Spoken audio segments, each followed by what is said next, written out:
be seated.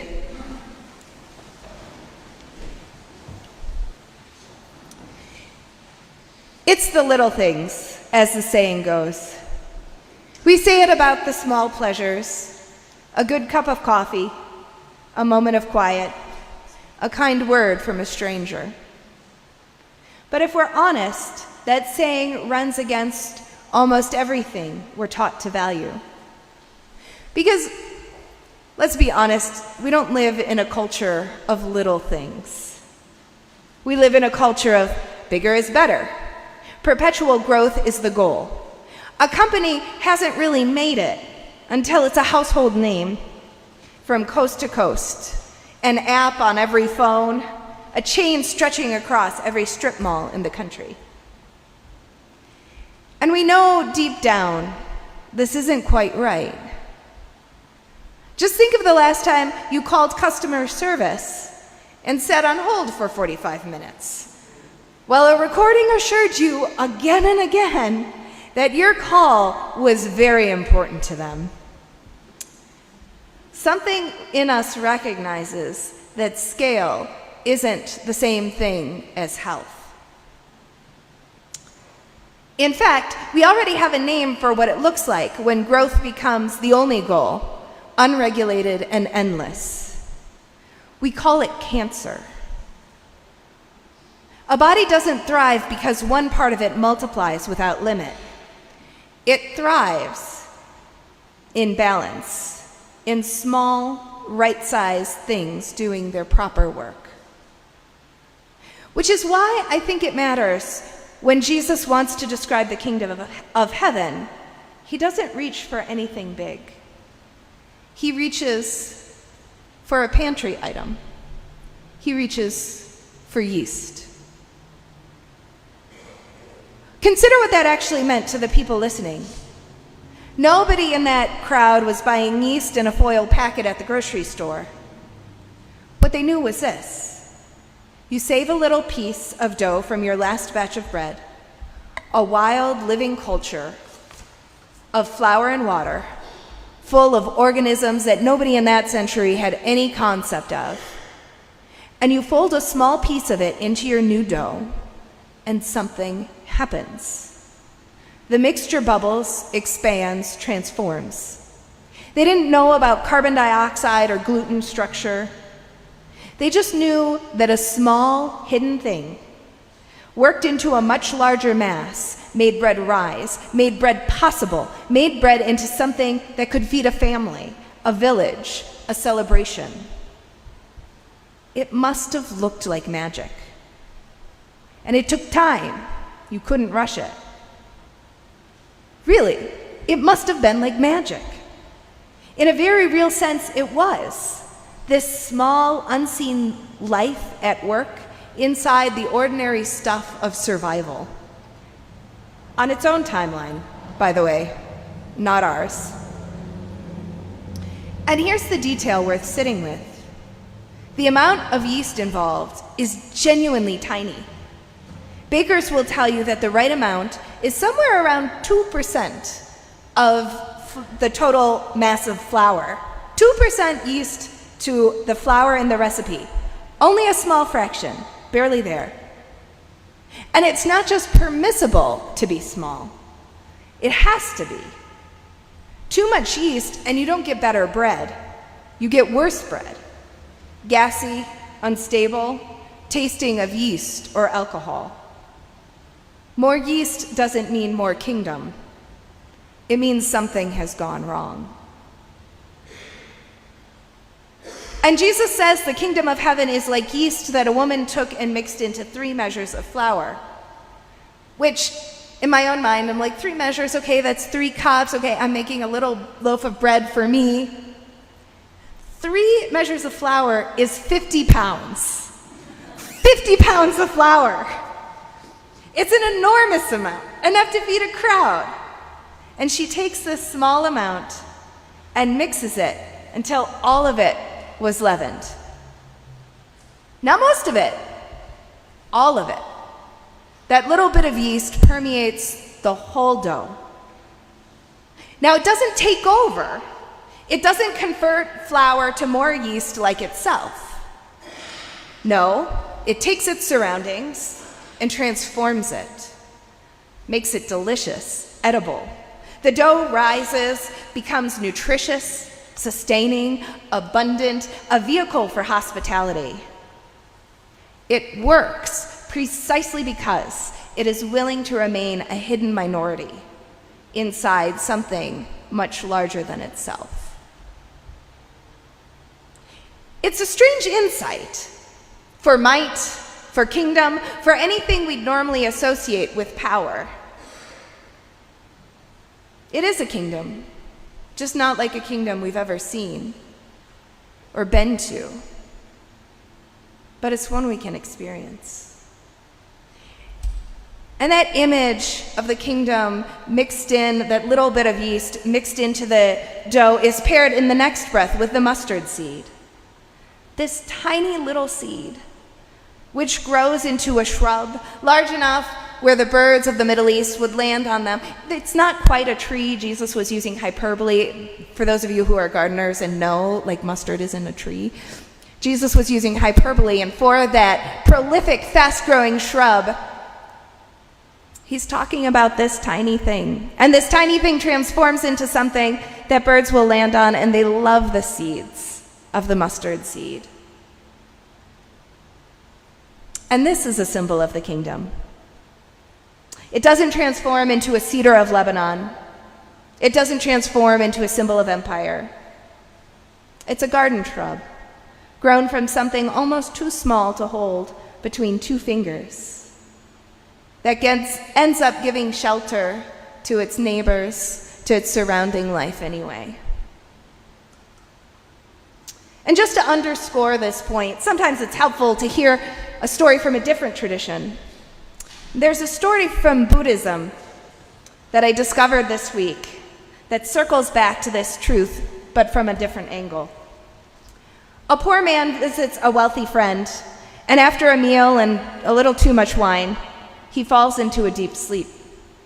Before leaving on urgent business, his friend sews a priceless jewel into the lining of his robe and says nothing, departing before his friend awakes. The poor man wakes to find his friend gone, with no idea of what's hidden in his clothing, and wanders for years afterwards, genuinely poor, genuinely struggling. Only long after meeting his friend again does he learn the truth. The treasure was on him the whole time. He had simply never known where to look. I wonder how much of our own spiritual life works exactly like that. How much of the kingdom is already folded into us, small and quiet, working invisibly, long before we notice. We want something big, something noticeable. Perfection would be nice, or success on our terms. But that's not how life works, for one thing, nor the kingdom of heaven for another. We know this. Our lives are messy and imperfect. It's worth noting that in Matthew's gospel, the mustard seed and the yeast are bookended by another parable we heard last week, the wheat and the weeds. A landowner sows good seed. An enemy sows weeds among the wheat in the night.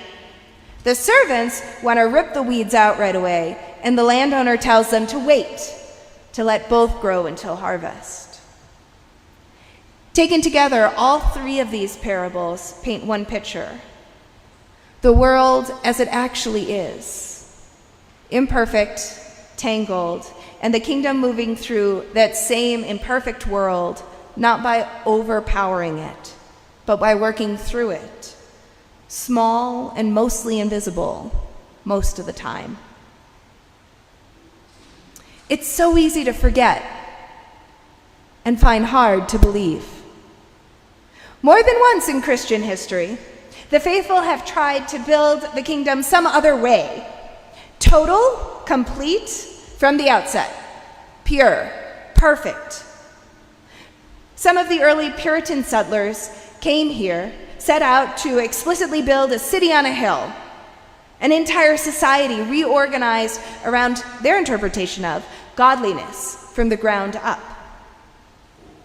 And it didn't take long before those communities were banishing dissenters into the winter wilderness and hanging women as witches, to say nothing of their relationships with their Native American neighbors, marked by violence and treaty violation, hardly loving your neighbor as yourself. It's this impulse to make the whole loaf holy all at once in the same sort of way.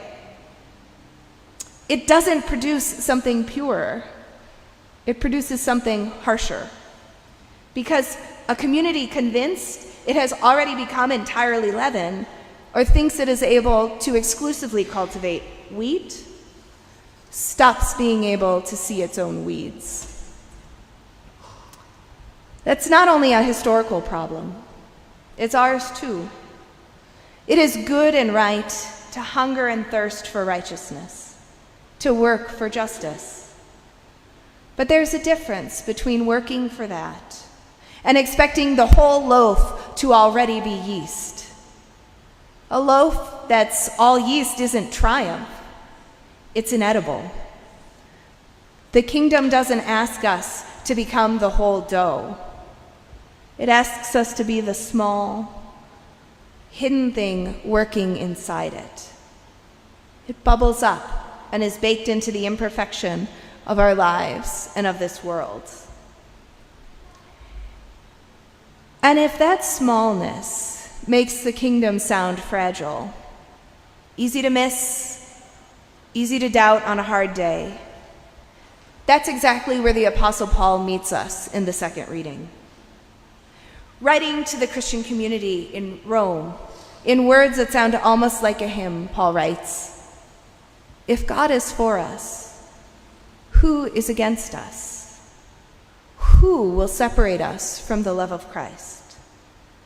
Will hardship or distress or peril or sword?" He answers his own question. Nothing. Nothing. Not death, not life, not angels, not powers, not persecution, not principalities, not anything else in all of creation. Paul isn't describing a kingdom that has swept away every hardship. He's describing something smaller and sturdier. A love already present, already working, undefeated by anything else, still tangled around it. Its smallness was never its weakness. In a few minutes, we're going to celebrate communion, Eucharist. And no matter where you are on your spiritual journey, you are welcome around God's table.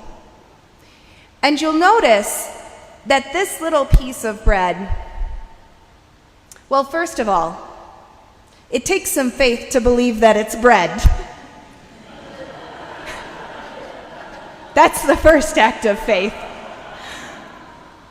This little piece of bread is not leavened. It doesn't have any yeast in it. It's flat, plain, unremarkable, maybe not very tasty depending on your taste. It's unremarkable in your own hand. It's nothing like that 50-pound batch of dough bubbling in Jesus' story. But maybe that's fitting rather than a mismatch. The host isn't the finished loaf. It's something closer to the yeast itself. It's this small, hidden thing you take in. And it doesn't do its work sitting in your hand or even on your tongue.